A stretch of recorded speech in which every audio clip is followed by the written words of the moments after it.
حضرت حسین رضی اللہ تعالیٰ عنہ کی شہادت پر بیان. تو میں فوراً سوچنے لگا کہ اس کا مطلب ہے کہ یہ مجمع پورا علم حاصل کرنے آیا ہے. آج آپ لوگ اس لیے آئے ہو، جیسا ہمارے مفتی صاحب مفتی زاہد صاحب نے بھی فرمایا کہ محرم پر بات ہوگی نا انشاءاللہ. ارے بولو نا ہاں. ہم کو محرم کے بارے میں کچھ باتیں معلوم کرنا ہے. تو اس سے پہلے کہ میں محرم کی باتیں کروں، آپ جو یہاں پر آئے ہیں آپ کو کیا ملے گا؟ کیونکہ آپ کے آنے کا مقصد یہاں کاروبار، دھندا، بزنس، پولیٹکس کچھ نہیں. یہاں ہم آئے ہیں محرم کے حالات، محرم کی باتیں، یعنی یوں کہو اللہ اور اللہ کے رسول صلی اللہ علیہ وسلم کی باتیں سننے کے لیے آئے ہیں. تو آپ کو ایک بات بتاؤں، دمشق ایک بہت بڑا شہر، بولو کون سا؟ دمشق. اس کی جو جامع مسجد تھی وہاں ایک صحابی بیٹھے تھے. وہ صحابی کا بڑھاپا، ان کا نام ہے حضرت ابو درداء رضی اللہ تعالیٰ عنہ. بولو ساتھ میں، بولو حضرت ابو درداء رضی اللہ تعالیٰ عنہ. دمشق کی جامع مسجد میں حضرت ابو درداء بڑھاپے کی حالت میں بیٹھے تھے. اتنے میں ایک جوان آئے، آ کر کہا، ہاں ہانپتے کانپتے آئے، السلام علیکم. حضرت ابو درداء نے کہا وعلیکم السلام. انہوں نے آ کر کیا کہا معلوم؟ ابو درداء میں مدینے سے چلا ہوں، مدینے سے دمشق آیا ہوں. کہاں؟ دمشق آیا ہوں. تو حضرت ابو درداء نے پوچھا کیوں آئے؟ کہا کوئی کاروبار نہیں، کوئی تجارت نہیں، کوئی بزنس نہیں، کوئی دھندا نہیں، کوئی پولیٹکس نہیں، کوئی سیاست نہیں. تو حضرت ابو درداء نے کہا پھر مدینہ سے یہاں تک کیوں آئے؟ کہا آپ کی ملاقات کے لیے آیا. تو حضرت ابو درداء نے کہا وہاں سے یہاں تک میری ملاقات کے لیے آئے؟ کہا ہاں، کیونکہ میں نے سنا ہے آپ کے پاس کچھ علم ہے جو اس وقت زمین میں کسی کے پاس نہیں ہے. آپ نے ہمارے نبی سے جو علم لیا ہے بس اسی کو لینے کے لیے میں مدینہ سے یہاں تک آیا ہوں. بولو سبحان اللہ. یعنی وہ جوان کہاں سے چلے؟ پورا مجمع بولو کہاں سے چلے؟ مدینہ منورہ سے چلے. کہاں پر آئے؟ دمشق آئے ہیں. اور صاف کہا کہ مجھے کچھ نہیں چاہیے، مجھے آپ کی ملاقات چاہیے. اور آپ کی ملاقات بھی اس لیے چاہیے کہ مجھے آپ سے علم حاصل کرنا ہے، اللہ رسول کی باتیں آپ سے معلوم کرنا ہے. حضرت ابو درداء نے کیا جواب دیا؟ بول دو سبحان اللہ، بولو سبحان. حضرت ابو درداء نے 4 باتیں کہی. کہا کہ ہاں علم کی باتیں تو میں بتاؤں گا، بولو انشاءاللہ. لیکن حضرت ابو درداء نے فرمایا جوان تم کہاں سے آئے ہو؟ مدینہ سے. کہاں پہنچے ہو؟ دمشق. یہ جو آنا ہوا نا، آنا، اس میں کیا ہوا سنتے جانا. کیا فرمایا حضرت ابو درداء رضی اللہ تعالیٰ عنہ نے؟ فرمایا کہ میرے آقا محمد الرسول اللہ بولو صلی اللہ علیہ وسلم نے فرمایا کوئی علم حاصل کرنے کے لیے چلے گا، بولو کوئی علم حاصل کرنے کے لیے، اللہ رسول کی باتوں کو سننے کے لیے کوئی چلے گا، وہ چلے گا ساری دنیا سمجھتی ہوگی کہ وہ راستے پر چل رہا ہے. ہمارے نبی فرماتے نہیں، وہ جنت کی طرف اپنا قدم بڑھا رہا ہے. پہلی بات. دوسری بات، ہمارے آقا محمد الرسول اللہ صلی اللہ علیہ وسلم نے فرمایا جو علم حاصل کرنے، جو اللہ رسول صلی اللہ علیہ وسلم کی باتوں کو سننے کے لیے آئے گا، ہمارے نبی فرماتے اسے نہیں معلوم وہ اپنے گھر سے نکلے گا یہاں تک آئے گا. وہ مدینہ منورہ سے نکلے دمشق تک آ گئے. ہمارے نبی فرماتے جو بھی اللہ رسول کی باتیں سننے کے لیے آئے گا اپنے گھر سے نکلے گا مسجد تک پہنچے گا، اسے نہیں معلوم فرشتے اپنے پروں کو اس کے قدم کے نیچے بچھا دیتے ہیں. فرشتے اپنے پروں کو اس کے پاؤں کے نیچے بچھا دے. کتنی فضیلت ہو گئی؟ 2. تیسری بات کیا فرمائی حضرت ابو درداء نے؟ فرمایا کہ میرے آقا محمد رسول اللہ صلی اللہ علیہ وسلم نے فرمایا جو کوئی علم حاصل کرنے اللہ رسول کی باتوں کو سننے کے لیے آئے گا، سمجھو کہ ساری مخلوق اس کے لیے مغفرت کی دعا کرے گی، یہاں تک کہ سمندر میں بہنے والی مچھلیاں بھی اس کے لیے مغفرت کی دعا کرے گی. کتنے فائدے ہو گئے؟ 3. اور آخری بات کیا فرمائی ہمارے آقا محمد رسول اللہ صلی اللہ علیہ وسلم نے؟ فرمایا حضرت ابو درداء فرماتے ہیں کہ میرے نبی نے فرمایا جو علم حاصل کرنے آئے گا اللہ رسول کی باتیں سمجھنے سمجھانے کے لیے آئے گا، فرماتے ہیں یوں سمجھو کہ اس کا چہرہ 14ویں رات کے چاند کی طرح چمکتا رہے گا. جیسا 14ویں رات کا چاند بھٹکے ہوئے مسافروں کو منزل نصیب کرتا ہے، ہم لوگ یہاں پر آئے ہیں، اللہ ہم کو بھی چاند بنائے گا اور کتنے بھٹکے ہوئے وہ اللہ ہمارے ذریعے سے ہدایت نصیب کر دے گا. بولو سبحان اللہ. تو میرے پیارو، پہلی بات تو یہ کہ ہم محرم کو سننے کے لیے آئے ہیں نا، تو جب آپ اپنے گھر سے نکلے ہوں گے نا کہ مکہ مسجد تک آئے نا، اللہ کی قسم فرشتے لکھتے ہوں گے یہ مسجد کی طرف نہیں جا رہا ہے، یہ جنت کی طرف جا رہا ہے.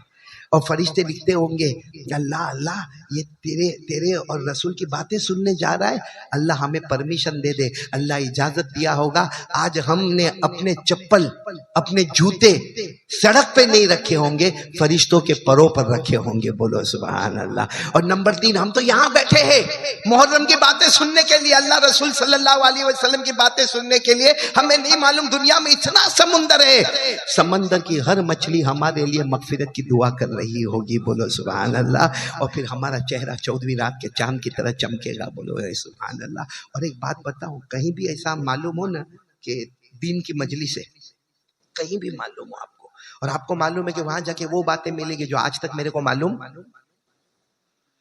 تو وہاں میرے کو باتیں ملے گی، میرے پیارو جاؤ اس نیت سے جاؤ کہ جو باتیں سنوں گا عمل کروں گا، صرف آپ آؤ گے نا، اللہ ہماری روزی میں برکتوں کے فیصلے کر دے گا۔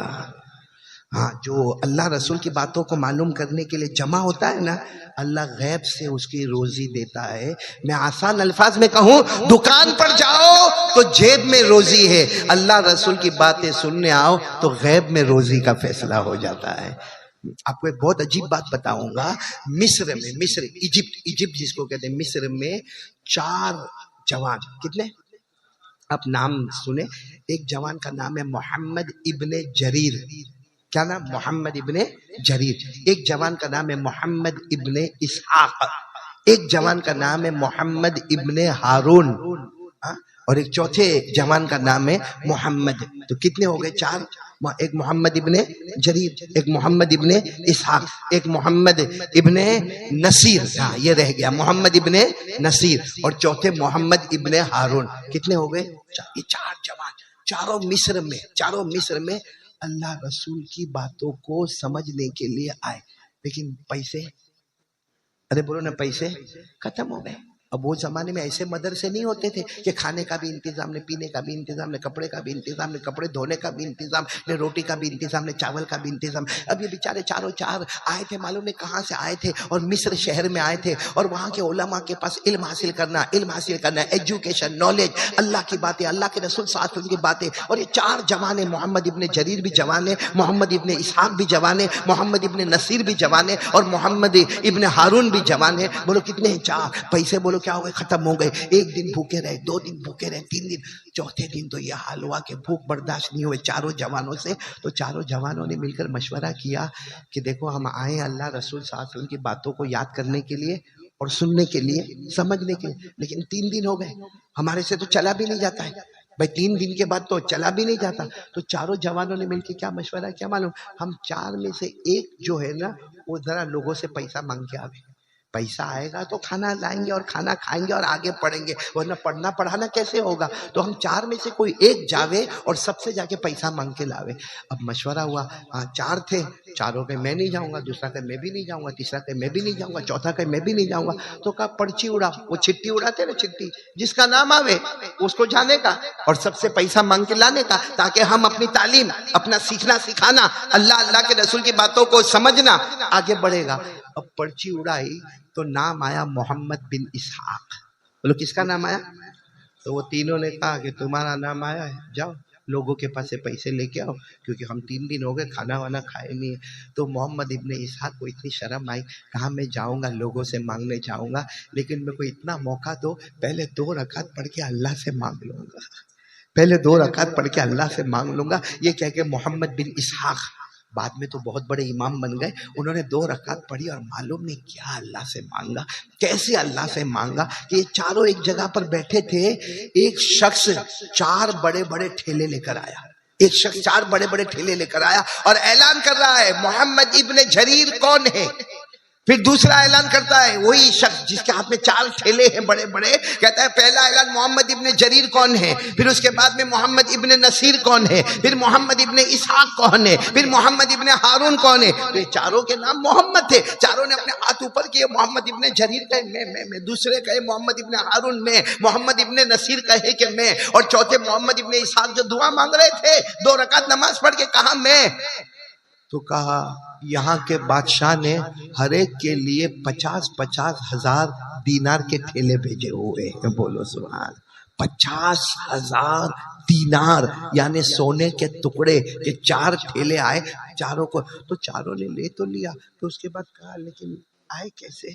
کیونکہ یہاں کا جو بادشاہ ہے وہ ہم 4 غریبوں کو کہاں پہچانتا ہے؟ ہم تو کہاں گاؤں واؤں دیہات ویہات سے آئے ہیں، ہم تو بدو ہے، ہمارے ماں باپ کو بھی کوئی نہیں پہچانتا، یہاں ہم کو مصر میں کوئی پہچانتا نہیں۔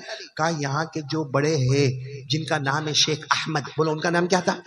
کہا انہوں نے خواب میں جناب نبی کریم صلی اللہ علیہ وسلم کو دیکھا، ہمارے نبی نے فرمایا 4 محمد نام کے آئے ہوئے ہیں، مسجد میں بیٹھے ہوئے ہیں، 3 دن کے بھوکے ہیں۔ یعنی بادشاہ کے خواب میں جناب نبی کریم صلی اللہ علیہ وسلم آئے کہ 4 جوان آئے ہیں، چاروں کا نام محمد ہے اور چاروں بھوک سے تڑپ رہے ہیں اور اللہ رسول کی محبت میں آئے ہیں، ان کو جا کر یہ ٹھیلی پہنچا دو اور آئندہ بھی ان کو ضرورت ہو تو ان کو پیسے پہنچانا، کیونکہ ہمارے نبی نے فرمایا کہ جو میری باتوں کو سننے کے لیے آتا ہے غیب سے اس کے گھر میں روزی کی برکتوں کے فیصلے ہو جاتے ہیں۔